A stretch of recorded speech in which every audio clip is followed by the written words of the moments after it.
ленгір деген не бұл? Якір, зәкір. Қалалар туралы мәліметтер берген кезде жер су аттарымен бірге сол жерде халықтың атаулары да берілген ба? Қолжазбаға тапсырыс бердім, Құдайдың несі шығар, ол қолжазба емес, шатасы басқа бір қолжазбаны алып келді. Сөйтсем, ол Әмин Ахмад Разидің Хафт иқлим, 7 материк, 7 құрлық туралы қолжазбасы екен. Фарабимен баста бұл Фараби болып шыққан кездері де болған. Осы парсы тілінен біздің тарихқа байланысты қаншама кітаптар аударылды осы күнге дейін? Және осымен айналысып жатқан ғалымдар бар ма бізде? Ол сонау ол адам атадан бастап өз өмір сүрген кезеңге дейінгі тарихтың барлығын жазып шыққан. Тарихи, рухани негіздерінің сабақтастығы деген мәселе осы. Қысқаша айтқанда жерұйық әркімнің өзінің туған жері, отаны, мекені, сол өзінің жерұйығы. Сол шарапхананы бүгінде атын өзгертіп тастап, сарапхана қылып тастаған. Көптеген жалған ақпараттар, көптеген мынандай өз ақылына салып тұжырымдама жасайтын адамдардың саны тым көбейіп кетті. Ата бабасын атымен қою, ол да сол тарихи топонимиканың бір жойылуына алып келеді екен. Жалпы мынау халқымыздың дүниетанымдағы сакралды топография, мәселен Еділ мен Жайық, Ұлытау, Сарыарқа, Жетісу, Алтай, Тарбағатай, Алатау деген сияқты ұғымдардың жалпы ұлтты біріктіруші фактор ретінде қалай көрініс берген? Әрине дұрыс айтасыз. Сіз санамалап өткен ол қалалардың барлығы да, бізде таулардың барлығы да, атаулардың барлығы да біздің жағрапиямызбен тікелей байланысты. Мысалы айтсақ, Жетісу өлкесі десе, мына осы Жетісу еске түседі. Сондай-ақ мысалы Қаратау сілемдері, сондай-ақ Ұлытау, мына орталық Қазақстандағы деген секілді. Алатауымыз мына біздің. Оның барлығы біздің тұтастығымыздың, бірлігіміздің несі. Кейде біз бөлініп жатамыз, далалық, таулық деген мәселелер де бар. Ал енді соның ішінде мына деректерді қарайтын болсаңыз, жалпы мына несін ашып алу керек. Бірінші, сол мекендердің аталуына себеп неде? Біз білеміз, адам дамуында мифтік сана деген бар. Діни сана бар, философиялық сана бар, фәлсапалық. Сосын бүгінде ғылыми сана бар. Соның қай кезеңде қалыптасты? Ол мифтік сана кезде сол атау берілді ма? Жоқ әлде ол кейіннен діни атау кезде берілді ма? Сол жақтарына назар аудару керек. Мысалы, Қазығұрт даламыз. Қазығұрт бұл оңтүстік Қазақстанда, Өзбекстанмен шекаралас жерде орналасқан біздің Қазығұртымыз. Ал енді ол біздің басқа таулардың атауларына қарағанда, мысалы Жетісу атаулары ол жазба деректерде кейінгі ғасырларда қана көрініс береді, парсы деректерінде. Қазығұрт орта ғасыр жазба деректерде бар, Қазығұрт деген атау. Сол атауының өзі бар. Ал енді ол біздің танымызда немен белгілі? Ол Қазығұрттың басында кеме қалған, ол әулие болмаса, қасиет болмаса неге қалған дейтінмен байланыстырамыз. Ал енді мынаған назар аударыңыз. Сол бірақ кеме тоқтады деген жер бұл тек Қазақстанда қана емес. Тіпті Құранның өзінде оның Жуди тауында екендігін айтады. Ал Жуди деген тау бүгінгі араб жерінде болғанымен де кейбір ғалымдар айтқан Жуди деген ол бір төмпешік, төбе секілді деген жалпылама атаумен берілген дейді. Ал енді қарасаңыз, Қазығұрттан да биік таулар бар. Бірақ Қазығұртқа қонды деп біз айтамыз. Ал енді Библия қарасаңыз, ол кеме Араратқа. Төрт жерде көрсетеді, төрт жерде қалған деп. Ал енді әлемдік мифтерді қарасаңыз, аңыз әфсаналарда әлемнің көптеген халықтарында топан су оқиғасы бар. Әртүрлі аңыздар кейіптерінде айтылады.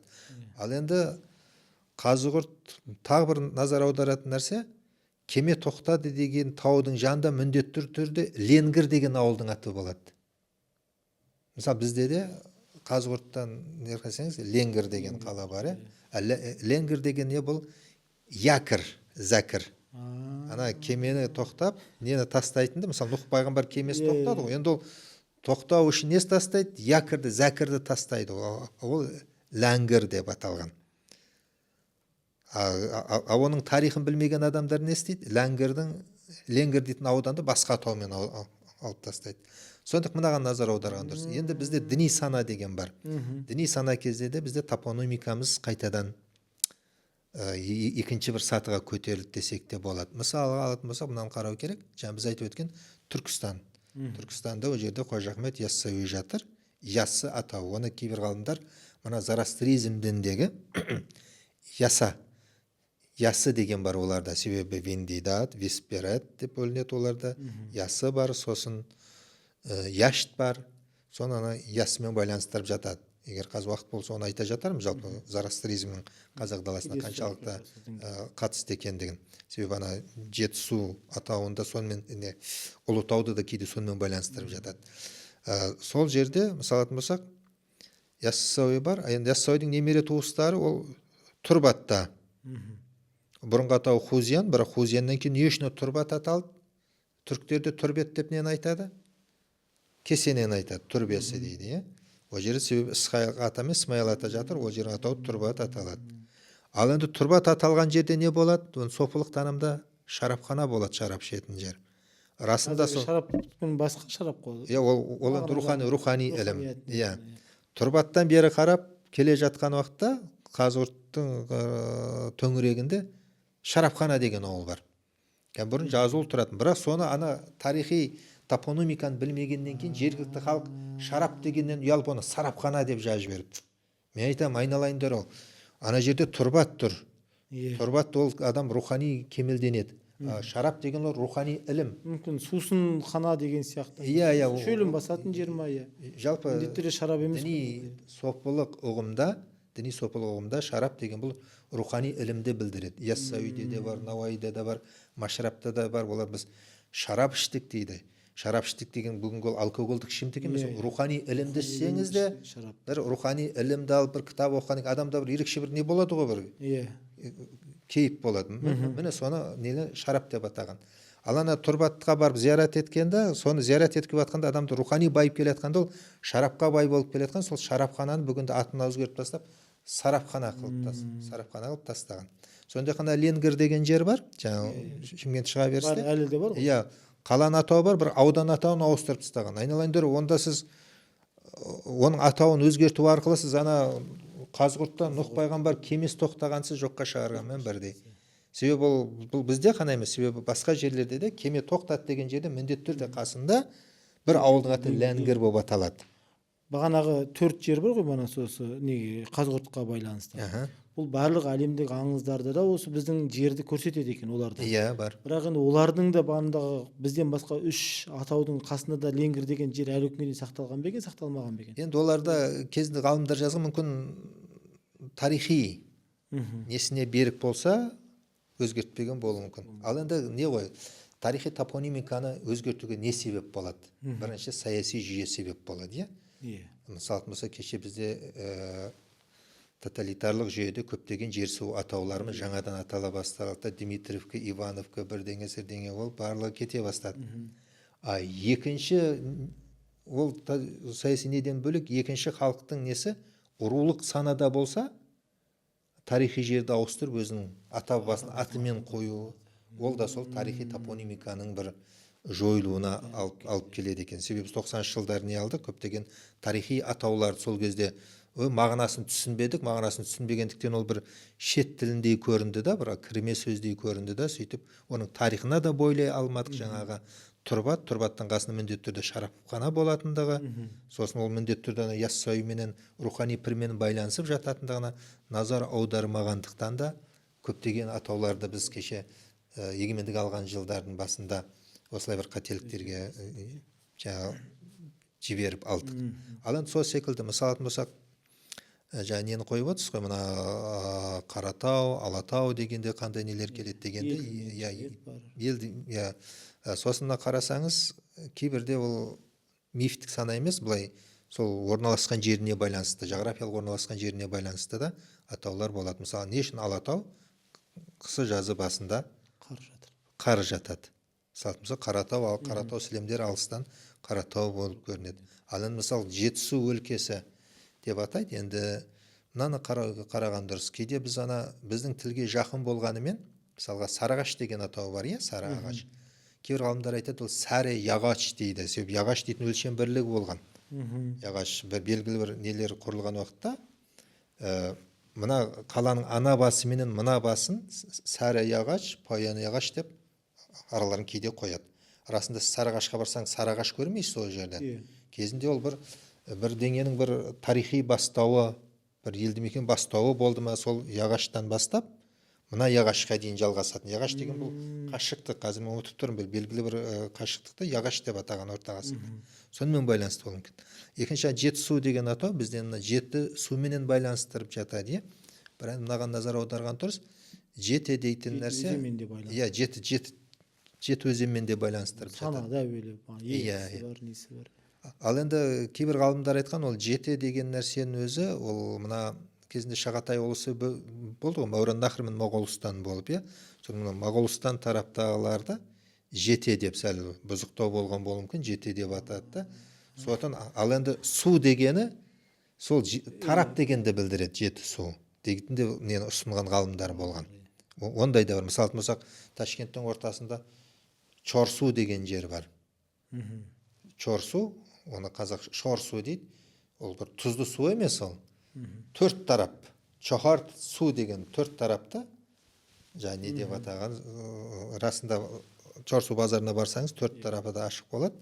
Сол төрт тарапыңыз қыбла дейді ғой, қазақ төрт тарапын қыбла деген сол төрт тарапта ашық болғандықтан солай да қойылған болуы мүмкін. Енді топонимкалар назар аудару керек. Сосын кейбір топонимкалық атаулар бар, ол мифтік санамен тікелей байланысты болады. Мысалы болсақ, Қарқаралыда Шайтан көл деген көл бар, о ненің үстінде, Қарқаралының үстінде. Шайтан көл. Қарасаңыз, ол халықтың соған мифтік санадан қалған өздері бір аңыз әпсаналар құрастырып алған. Соған қатысты ол негіздерінде бір ақиқат бірдеңе болуы мүмкін. Бірақ халық сол Шайтан көл деп не қойып алған. Атын айтауға қорқады халық, но бірақ тарихи атауы сондай.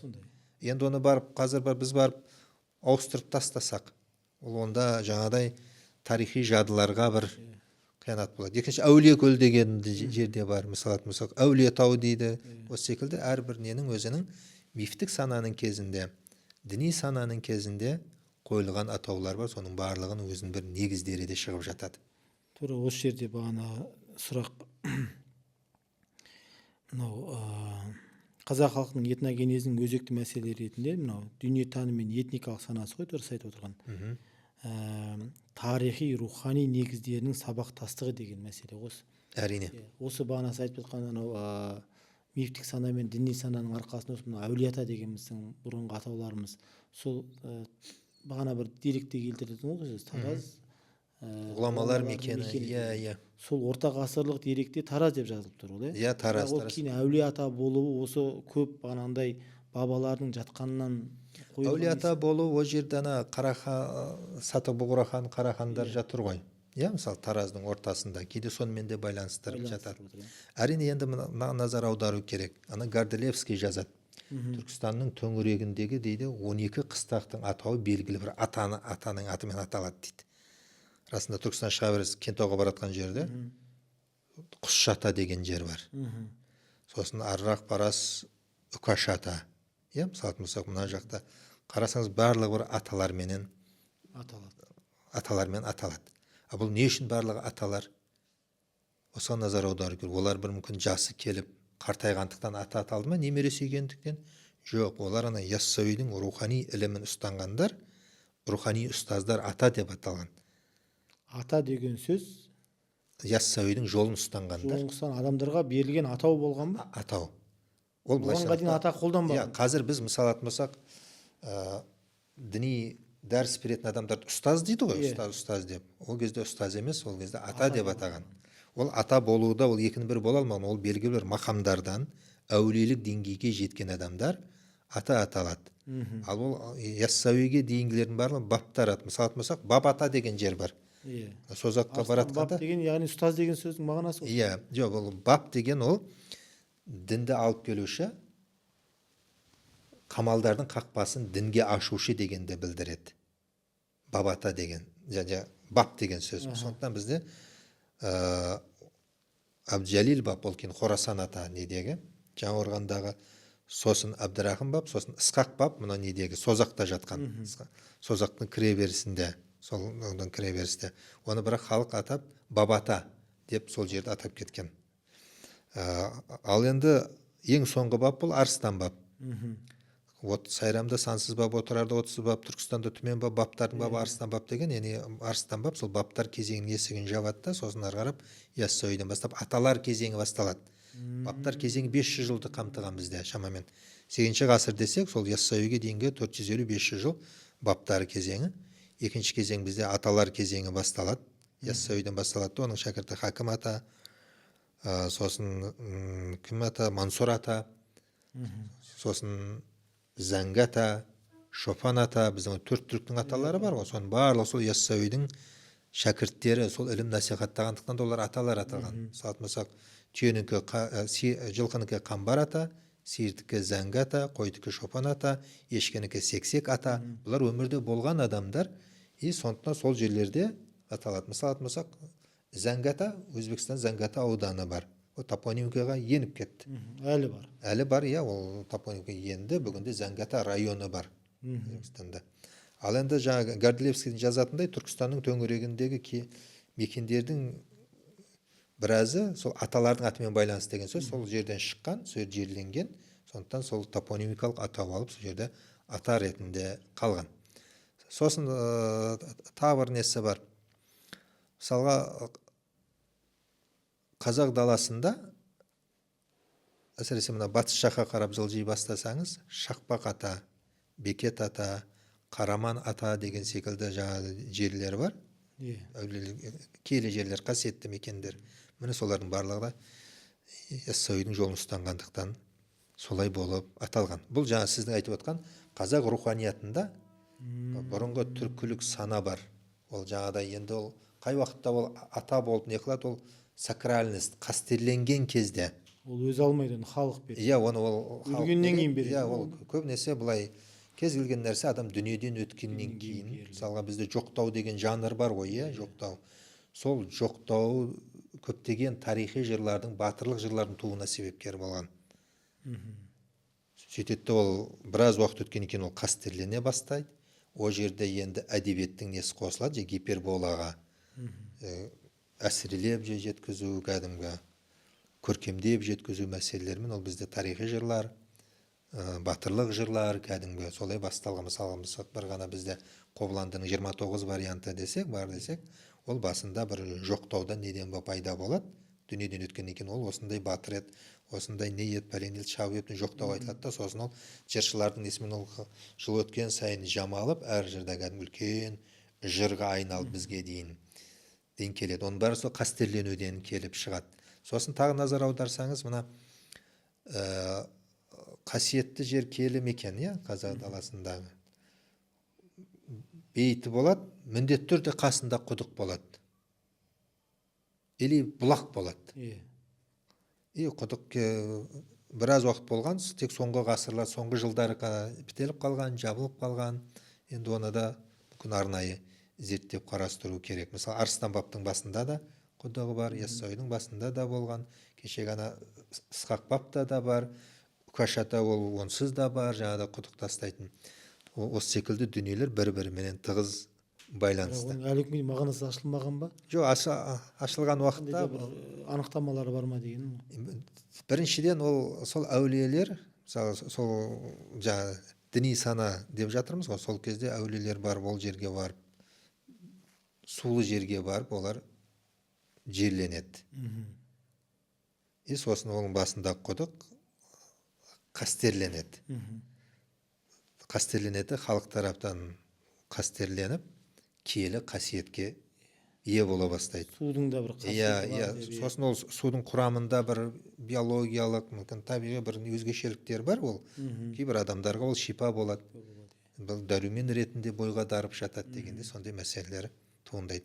Сондықтан жаңа сіздің сұрағыңыз орынды. Қазақ руханияттағы қазақтың исламнан кейін кезеңдердегі жер су атауларының қастерленуінің нәтижесінде топонимикалық атаулар бізде өте көп. Солардың бәрін зерттеп, оның бәрін негіздерін шығару керек. Енді бұл жерде аңыз әпсана қатар жүреді. Аңыз әпсана. Аңыз әпсанадан қашпау керек. Әрине одан ақиқатты ашып алу керек. Аңыз әпсана оған рухани астар береді. егер сіз оны таза тарихи немен қарасаңыз, ол жалаң дүние ғана болып қалады. Ал оны бүйтіп қастерленіп халықтың арасында оның киелік орын алуына жаңағыдай оның аңыз әпсаналар оларға барынша дарытып отырады. Мысалы Үкаш ата бейіті бар, несі бар, иә, ол жерде енді әртүрлі аңыздар іске қосылады ғой. Қосылады, кәдімгі дүниеден өткендігі, басының домалап барып жердің астыменен Меккеге дейін барғандығы, арасында ол құдық тікей емес, шелек тастағанда су шықпауының астарында да осындай, себебі әртүрлі жартастар арқылы барып шығады. Аңыз әпсаналар ол кісінің жалпы руханияттағы дәрежесін көтереді. Иә, жалпы адамның бағандай ықыласын арттырып, бағандай сол кісіге барып бір кейбір адамдарды енді бір бата сұрап барған кезде бағандай руханиятына бір түйткіл болады ғой бағанағындай. Әрине, ол былай ғой, сіз кез келген руханияттан аңыз әпсананы, фольклорды алып тастасаңыз, ол жалаң догмаға дейін алып келеді. Ол кез келген халықтың, қазақта қана емес, кез келген халықтың ұлттық болмысында, ұлттық ерекшелігінде миф үлкен рөл атқарады. Мысалы, ең дамыды деген Жапонияны алыңыз, өздерінің королін. Ол мифтік нелермен байланыстырып жатады. Тіпті олардың тарихшылар айтады, біз білеміз дейді, бұның бір құдайлық астар жоқ дейді, бұда құдайдың баласы емес екендігі де, құдайдың жерде көлеңкесі білеміз дейді, бірақ ол біздің мифіміз дейді, біз оған құрметпен қараймыз. Әрине тарихтың көзілдірігімен қарап басқаша талдап тастауға да болады, бірақ ол халық сол мифтің негізінде мемлекет болып отыр. Ол Жапонның императоры деген сөз, ол Жапон мемлекетінің ұстыны, әрі тұғыры, әрі мемлекеттіктің кепілді. Оны алып тастасаңыз, ол мифті алып тастасаңыз, онда императорды алып тастайсыз, императорды алып тастасаңыз, онда Жапония тіптен басқаша мемлекет болуы мүмкін. Сондықтан ол кез келген нәрсенің стержені болады. Осы секілді біздегі қазақ даласында топонимиканың көбісі осы мифтермен де тікелей байланысты. Енді ол біріншіден жағрафиялық орналасуына байланысты бір атау беріледі оған. Мысалы, Қаратау, Алатау деген секілді. Екінші оның жаңағыдай діни мифтік сана кезде екінші бір мифтік атаулар береді. Мысалы, бізде Ғайып-Ерен 40 шілтен, Қазығұрттың бойында, сосын бір үңгір бар ол жерде қарасаңыз, сосын тағы бір нелер бар, Шайтанкөл, Әулиекөл, Әулиетау деген секілді, оның барлығы сол діни саналардың кезінде пайда болған дүниелер. Енді Төрел аға, осы мәселелерді мысалы кешеде біз Берекет ағаймен сұхбат барысында сұрадық. Сіз енді орта ғасырдың деректермен айналысып жүрген маман ретінде қазір осы қазақ даласында немесе орталық Азиядағы орта ғасырлық топонимикалармен бір қалам тартып, немесе соны сол деректердің ішінен арнайы зерттеп жүрген мамандар бар ма бізде? Енді арнайы зерттеп жүрген маман бар болуы мүмкін. Басқа сіз өзіңіз жалпы кездестірдіңіз осы? Мен топонимиканың тарихын зерттеп жүрген, осы бір жер суаттарына бір қатты назар аударатын, әйтпесе бізде бір көлеңкеде қалып қалған ғылым бұл, бірақ өте маңызды ғылым болып тұр да. Енді мүмкін айналысып жатқандар болуы мүмкін, мен кездестірмеген болуы мүмкін, бірақ біздің айнала төңірегімізде ондай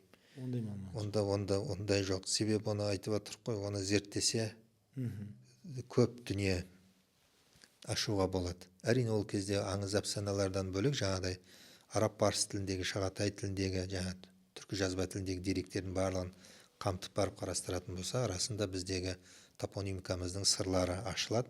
Сондықтан оны терең түсінеміз да, ол тарихи атауларын қалпына келтіруге тырысатын болатын едік. Әйтпесе қараңыз, бағанандай жер суаттарының өзгеруіне екі себеп дедік қой, бағана саяси себептер, екінші бағанандай тәуелсіздік алғаннан кейін рулық сананың әркім өз ауылына, өз жеріне атасының, бабасының атын қойып, көне тарихи ескерткіштер, тарихи атауларды жойып жіберу мәселесі қатты қолған. Бірақ бұл осы сіз айтып отырған нәрсе бір мемлекеттік тараптан үлкен бір бағдарламалық деңгейде қолға алынбаса, қазір бізде жаппай жер су атауларын қазақиландыру деген желеуменен көптеген атаулар таяз ұғымда, яғни белгілі бір адамдардың атауларымен сол жердегі адамдардың өзінің тілдік мағынасына ыңғайлылықпен бір тарихи негізсіз ақ қойып алып қазір аударып жатыр.